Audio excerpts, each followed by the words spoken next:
había mencionado, eso también resulta un tema adicional, es decir, las medidas de exoneración o de inafectaciones o de diferimentos cambian el comportamiento del contribuyente. Y esta es una variable difícil de evaluar cuando uno quiere establecer cuál es el impacto de un determinado dispositivo que pudiera beneficiar o generar una inafectación.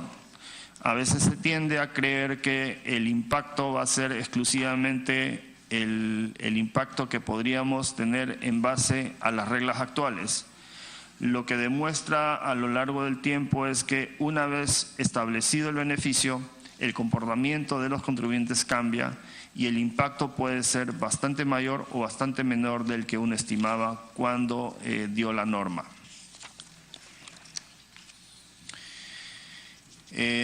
La evaluación de los resultados, esencialmente de cualquier beneficio corresponde a cada uno de los sectores, ¿no? Como habíamos estado conversando al inicio, ¿no? El impacto de una norma como los regímenes especiales las debe hacer cada sector. No hay una buena evaluación de resultados en el país. En general, los beneficios tributarios suelen renovarse sin mayores modificaciones y se mantienen a lo largo del tiempo. La siguiente. Algunos ejemplos, la zona de selva y frontera, los beneficios que se dieron, cuando se caducó con este régimen, la inversión que se había logrado en esa zona era absolutamente temporal, se retiró. Eso claramente demuestra que no es que se logre el desarrollo sostenible de la zona, sino simplemente es un beneficio en favor del empresario que aprovecha ese espacio. O por ejemplo, la seccionación del IGB y de los bienes del apéndice 1, que es extenso. En general es de nuevo un régimen que le da el beneficio a todos. Y digamos, beneficia al más pobre y al que más dinero tiene. Son entonces en general beneficios sin un objetivo específico, ¿no? O los reintegros tributarios a selva, ¿no? No hay una evidencia que ese beneficio sea trasladado a los consumidores. O sea, no hemos tenido todavía ningún estudio que establezca que eso necesariamente representa un menor precio. Teóricamente se piensa que sí, pero en la práctica no tenemos ninguna evidencia que eso suceda. Exoneración del impuesto selectivo al consumo, IGB a combustibles, por ejemplo. Claramente lo que está sucediendo en Madre de Dios evidencia que el beneficio termina siendo capitalizado por mineros ilegales. El consumo per cápita en Madre de Dios en combustibles es varias veces superior al per cápita de Lima, ¿no? Y la razón fundamental es que buena parte del combustible se orienta a actividades ilegales como la minería. Solo para dar un ejemplo, 2016 se devolvieron casi 100 millones de soles por el tema de comercio de la zona de Loreto. Este beneficio fue concentrado en 13 contribuyentes cuando tenemos más de 1 millón de habitantes en Loreto. Es decir, todos los beneficios terminan siempre siendo ventajosos para unos pocos en detrimento de la gran mayoría. La siguiente. El ejemplo de San Martín posiblemente sea uno de los ejemplos más interesantes de los últimos tiempos. Se eliminaron algunas de las exoneraciones, especialmente el crédito fiscal y el reintegro. Se generó un fideicomiso. Los estimados de Grade es que esto puede haber generado un crecimiento superior en 2 puntos gracias a esta eliminación de las exoneraciones, porque se aceleraron las inversiones de infraestructura en la región, ¿no? Lo que de nuevo debemos recordar es que lamentablemente, como se dice, no hay lonche gratis. Lo que dejamos de recaudar por exoneraciones la termina asumiendo el resto. Y entonces queda menos dinero para poder realizar cualquiera de las labores del Estado que se quieran hacer, ¿no? Nada, solamente quedarían las preguntas. Gracias. Muchas gracias, señor superintendente. Abrimos la lista de oradores. Tiene la palabra el congresista Miguel Torres. Gracias, presidente. Súper interesante todos los datos que nos da el superintendente. Coincido, presidente, en el sentido de que ya nuestro régimen tributario en general se ha vuelto una tremenda complicación, no solamente por la gran cantidad de obligaciones que tenemos, sino por el sinnúmero de beneficios, de regímenes especiales. A veces mucho, en realidad termina siendo poco, porque hay tanto que uno exactamente no sabe qué cosa es lo que tiene que utilizar o puede utilizar. Yo creo que sí toca, y debería ser esa la gran conclusión, toca hacer un reordenamiento, ¿no?, de regímenes y un reordenamiento también de beneficios. Y acá sí voy planteando una posición clara. Yo sí creo que los beneficios son necesarios. No creo que en esa magnitud o en esa pluralidad, pero yo creo que son necesarios y son indispensables. Por una razón muy sencilla, y es que la tributación muchas veces es ciega y las reglas generales impactan, como lo ha dicho el superintendente, tanto a grandes como a pequeños. Entonces, si nosotros, por ejemplo, tenemos un régimen general y decimos, este es el único régimen y se lo aplicamos a todos, y no hacemos algunas excepciones o algunas exoneraciones, inafectaciones o beneficios específicos, sí podríamos terminar tratando de manera desigual a quienes no están en la misma condición. Y algo que desde siempre hemos dicho en esta Comisión de Economía es que cuidado con lo que dice la Constitución. La Constitución dice tratamiento especial para la micro y la pequeña empresa, tratamiento especial para el agro. Son dos casos expresamente señalados en la Constitución y que exigen de alguna manera de algún régimen especial, algún régimen o algún tratamiento más beneficioso. Pero creo que el mayor beneficio que nosotros podríamos dar, y espero que ahí coincidamos con la SUNAT, más allá de tasas o más allá de inafectaciones o exoneraciones, es en realidad en hacer un sistema sencillo. Hoy día me quedo con un dato importantísimo. Un contador gana más que la SUNAT. Y eso no está bien, pues. Eso definitivamente no está bien. No porque no quiera a mis amigos contadores, sino porque es evidente que al microempresario no se le puede poner un sobrecosto que no puede asumir, como es llevar sus cuentas de manera ordenada. Ahora, no obstante que coincido con todo lo que he señalado y que ya voy poniendo esa precisión de que la eliminación de todo beneficio tampoco es una salida, sí me preocupa la exposición en el sentido de que lo veo bien direccionado a la micro y la pequeña empresa. Y claro, la justificación que nos dan es tenemos que eliminar estos regímenes de micro y pequeñas empresas porque las grandes se están beneficiando atomizando sus negocios. Ya, pero no caigamos lo de siempre, pues no. Justos no deben pagar por pecadores. O sea, porque los grandes utilizan mal esto, entonces, ¿sabes qué? Todas las micro y pequeñas empresas en el país se fundieron. Van a tener que pagar un montón de tributos. Yo más bien, presidente, invitaría a que pongamos en agenda algo que es urgente, que es la norma antielusiva. ¿La norma antielusiva qué cosa es? La norma antielusiva es el mecanismo que podría tener la administración tributaria para que cuando una gran empresa pretenda beneficiarse de incentivos que no le corresponden, la administración pueda corregirlo. Eso básicamente es la norma antielusiva. ¿No? Es decir, oye, no seas vivo, o sea, a ti no te corresponden estos beneficios o no hagas este tipo de proceso para evitar la norma. Esa norma antielusiva es lo que nosotros necesitamos. Y normalmente esta norma antielusiva no se le aplica a los pequeñitos, no, se le aplica a las grandes empresas. Por eso yo le pido al superintendente, a través de la presidencia, nuestra prioridad más allá de los regímenes pequeños y todo lo demás, es la norma antielusiva. ¿Hace cuántos años estamos sin norma antielusiva? Y ahí es donde las grandes empresas se están aprovechando para reducir su tributación.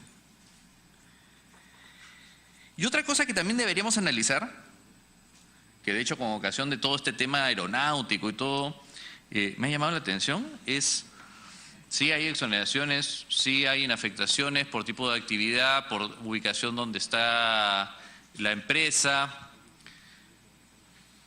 Pero hay algo bien curioso, justo lo decía el superintendente.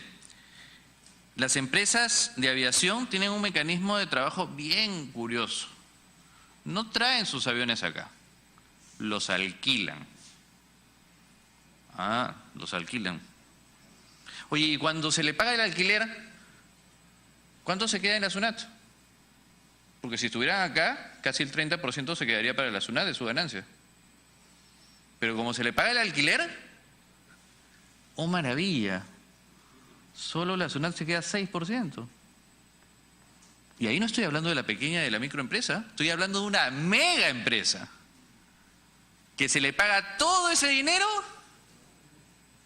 y en vez de que se quede el 30% acá en el Perú como corresponde, se queda el 6%. Ahí hay algo que no lo he visto en estas firminas. No es el único caso, ¿eh? Actividades de seguros. ¿Saben cuál es la tasa efectiva? 2.10%. Alquiler de naves, ya no aeronaves. Tasa efectiva, 8%. Entonces, superintendente, a través de la presidencia, dice artículo 48, que les da tasas especiales a determinadas actividades en el Perú, que son de grandes empresas, y ese también debería estar dentro de nuestra agenda. Debería estar uno de los primeros temas que debería ser identificado. Yo no pretendo, me asusta también evidentemente, yo creo que a todos los que estamos acá presentes nos asusta esa caída en la recaudación. Y no pretendo justificar ningún tipo de caída de recaudación, pero también tenemos que ser sinceros, ¿eh? Porque me ponen una figura de que reducir solamente el 10% de las exoneraciones podría disminuir la desnutrición crónica infantil. Pues seamos sinceros también. Yo creo que el peruano también reacciona a la situación que estamos viviendo. Sí, me dicen, son 16.000 millones de exoneraciones, ¿no? Sí, son 14.000 millones de corrupción al año. O sea, entendamos la lógica. Yo nuevamente, no voy a justificar el no pago de tributos, pero quiero que seamos sinceros en el sentido de decir, oye, ¿por qué puede haber caído tanto la recaudación? Algo debe haber en el sentido de que el peruano también se siente defraudado, ¿no? Es decir, ¿yo para qué voy a entregar mi dinero si finalmente se va a ir a Odebrecht, se va a ir a empresas consorciadas, si se va a ir a autoridades? Yo sé que esto escapa, por supuesto, de la administración tributaria. No se lo pretendo indilgar ni nada por el estilo. De hecho, discrepo con el congresista doctor Andrés Belaunde, porque de lo que tengo entendido, la SUNAT sí ha hecho varios embargos a Odebrecht y de acuerdo a la información que tenemos, no ha podido actuar un poco más allá porque en realidad la distribución de las coimas y todo lo demás era después de impuestos. Pero en fin, solamente esa reflexión, presidente. O sea, estamos en una situación bien compleja porque la reducción de la tributación se refiere no solamente a la existencia de beneficios tributarios, sino también a la sensación que tiene la población de qué rayos está sucediendo con lo que recauda el Estado. Muchas gracias, presidente. A usted, congresista, tiene la palabra el congresista Jorge del Castillo. Señor presidente, muchas gracias. Me saludo al señor Shigiyama y a los funcionarios que lo acompañan.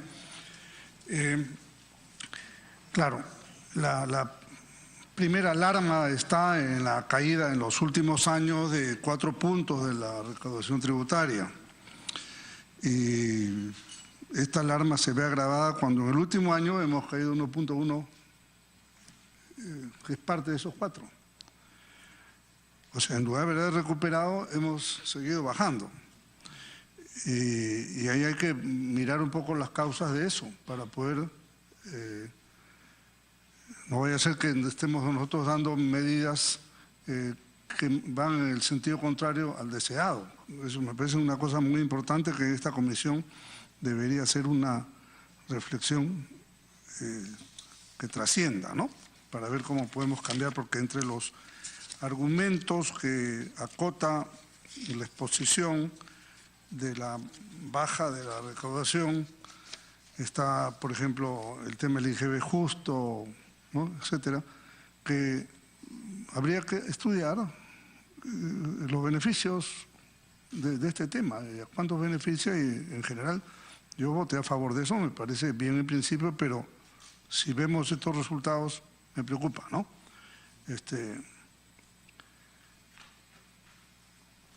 El otro aspecto que me parece que es fundamental también ante esta caída es cómo resolver.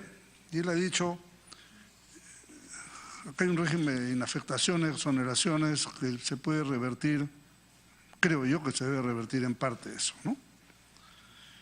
Entiendo que los grupos, por agruparlos de alguna manera, las exoneraciones están en el régimen de alimentos. Es muy difícil cambiar, ¿no? Está en el régimen de educación. Ahí tenemos, hay gente que se ha enriquecido, recontra millonarios, con sueldos siderales en el sector de educación, con exoneraciones que tenemos que revisar.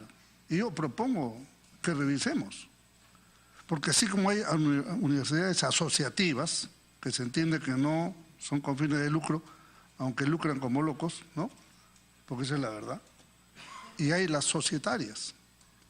Entonces, tenemos que reevaluar, diría yo, este tema. Y esa es una de las tareas de fondo de esta comisión, reevaluar el tema educativo, pidiéndole, por supuesto, a los señores congresistas que tienen intereses en universidades y colegios que no se metan, ¿no?, porque sería absolutamente incompatible que ellos pretendan defender sus propios intereses. Pero ahí hay un punto muy interesante, porque en todo caso eso ya hizo un efecto importante en reinversiones universitarias cuando han sido bien hechas, me parece estupendo. Pero ya es un modelo que yo creo que se va agotando, por lo menos hay que revisarlo para ver qué cosa es cambiable en el tema, ¿no? El otro rubro de exoneraciones es las de selva. Yo hace poco, señor presidente, estuve en Iquitos y en Pucallpa. Y yo recuerdo que hace 10 años aproximadamente, cuando se dieron las normas que permitieron la compensación por efectos de la eliminación de las exoneraciones en San Martín, que también las propusimos para Loreto. Loreto no las aceptó, San Martín sí las aceptó. Pucallpa las aceptó en parte.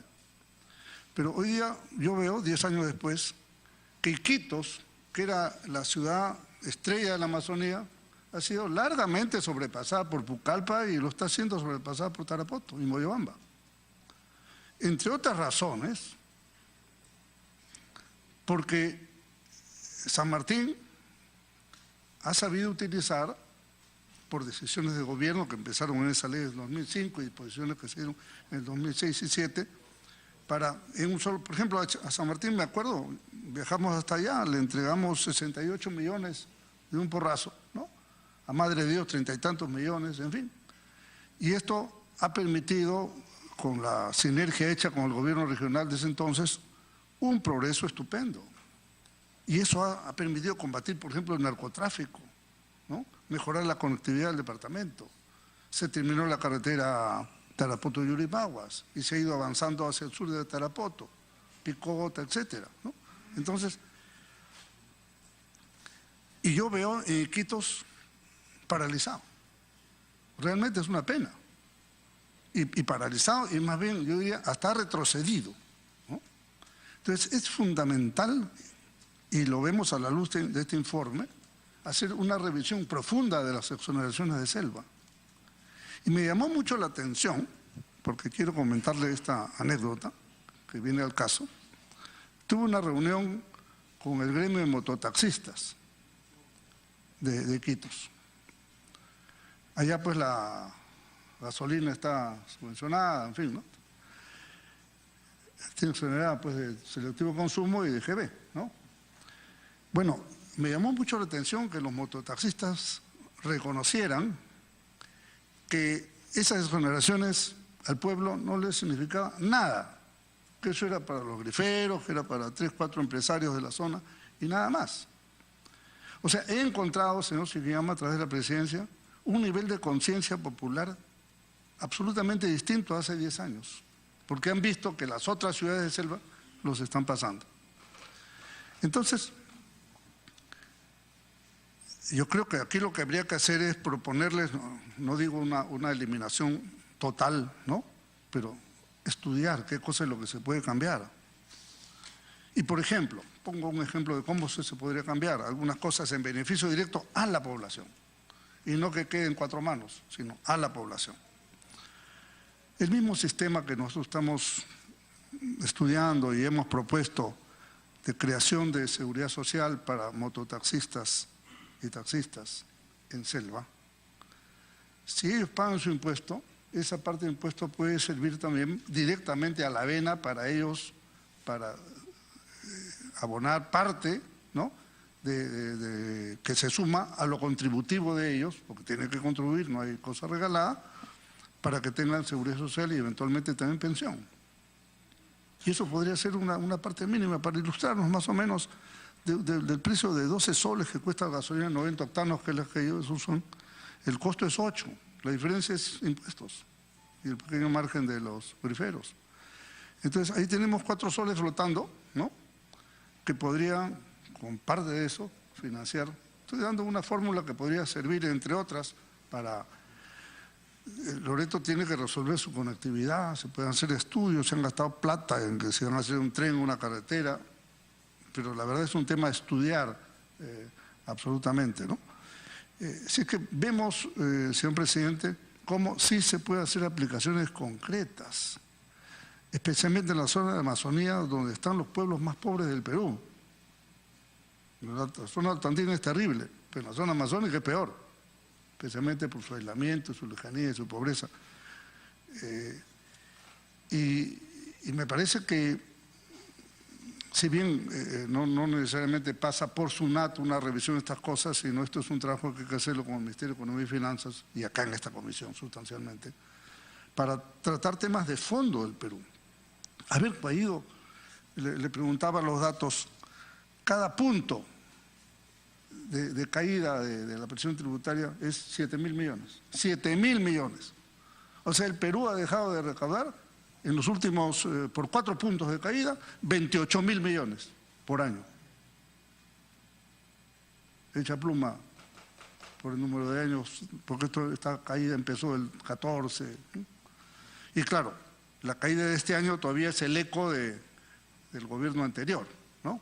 Claro, hemos agregado 1.1, pero estamos todavía en la resaca del gobierno anterior. Entonces, entre las razones de esto está, yo creo que la aplicación de malas políticas económicas, sin ninguna duda. O sea, yo comprendo, han caído los precios minerales, es verdad, ha caído el precio del petróleo, es cierto, pero también ha caído la inversión, por la desconfianza, por ¿qué nuevo proyecto trascendente se hizo en el gobierno anterior, por ejemplo? Megaproyecto, ninguno, se siguió lo que estaba, ¿no? Entonces, ahora, señor presidente, que se vislumbra la posibilidad de la recuperación de precios, por ejemplo, de los minerales, ¿no?, es una oportunidad para hacer un replanteamiento en algunas cosas y podamos nosotros avanzar, recuperar el tiempo perdido en recaudación. Esta recaudación de 12.7 es la del año 2002. O sea, pues fíjese, 15 años hemos retrocedido en un tema y es una lástima. Entonces, propongo eso, señor presidente, aparte de la importante explicación que esperamos del señor superintendente, pero que esta comisión nos podamos abocar con SUNO, con SUNAT y con el Ministerio de Economía y Finanzas en replantear, por lo menos estudiarlo, ¿no?, para ver cuáles son los rubros que podemos actuar. Educación, selva, creo que tenemos 2 grandes vertientes en las que podamos estudiar y yo creo que patrióticamente entre todos encontrar la mejor de las soluciones. Muchas gracias. Muchas gracias a usted, congresista del Castillo, por su aporte al debate sobre las modificaciones que se pueden hacer en el régimen tributario. Tiene la palabra el congresista Martorell. Gracias, presidente. En verdad, la exposición de don Víctor esta mañana, presidente, nos ha revelado varias cifras que se comentan, seguro, pero esta de una manera, digamos, oficial. Y eso nos revela que hoy día en el Perú, o no nos revela, sino simplemente diría yo, confirma lo que todos sabemos. En el Perú no hay cultura tributaria, de tributación. Quien inicialmente empieza un negocio, una actividad, está pensando cómo hago para pagar menos impuestos o no pagar nada. Y es verdad. Y SUNAT, lógicamente, como la entidad recaudadora y que controla los impuestos del país, tiene que decir cómo hago para recaudar más y poder cumplir con la población en las demandas de infraestructura, principalmente carreteras, colegios, hospitales, etcétera, etcétera. Pero aquí hay un balance simple. Si no tributo, no hay beneficios. Pero ¿qué piensa la población? La población dice, ¿para qué tributo si no veo realmente en qué revierte a mí ese esfuerzo que yo hago de tributar? ¿Y cuál es el agente de esta tributación? SUNAT. ¿Y cómo ve, nos preguntamos, cómo ve la población, el grueso de la población a la SUNAT? La ve como una entidad, digamos, que en términos sencillos digo, se asustan, de miedo. Entonces, esa sería mi primera reflexión, presidente, en pedirle que SUNAT gire el concepto, la percepción que tiene como institución, como entidad, ante el grueso de la población. Que sea una entidad más que fiscalizadora, más que amedrentadora, que digo percepción, no digo que lo sea, percepción, ¿no? Y que el poblador, el ciudadano, o el posible, o el contribuyente, ¿no?, en vez de asustarse, la vea como su socio. Porque en realidad es su socio. SUNAT es socio de quien tributa en el 30% de sus ganancias, automáticamente, del que tributa. Y el que no tributa dice cómo sigo haciendo para no entrar en el régimen ordenado y formal. Entonces, yo diría, o la primera reflexión o pedido sería que le escuché o le escuchamos en algún momento al presidente cuando hizo ya uso de su mando en funciones, dijo que iba a cambiar el concepto que la población tiene de SUNAT para que sea una entidad amigable más que la población se asuste. Pero veo que, por lo menos en mi región, que está en la presidente, veo que ese concepto no ha cambiado. Sigue siendo la SUNAT la entidad donde va el fiscalizador, el auditor, y va a asustar, va a presionar. O sea, ¿cuál es el concepto que tiene? Tú, contribuyente, eres un evasor y demuéstrame lo contrario. O sea, ¿dónde me estás sacando la vuelta? Ese es el concepto que tiene la gente. ¿En dónde me estás robando el Estado? ¿Cómo lo estás haciendo? O sea que tú eres un evasor, definitivamente eres un evasor, demuéstrame que no lo eres, cuando debería ser al revés. Yo, SUNAT, debo confiar en ti, que eres un contribuyente serio, correcto, ¿no? Y te ayudo, ¿no? Y si te encuentro una, bueno, mueres, pero mueres, realmente mueres. Quizá ese giro de concepto, presidente, es el que se ve.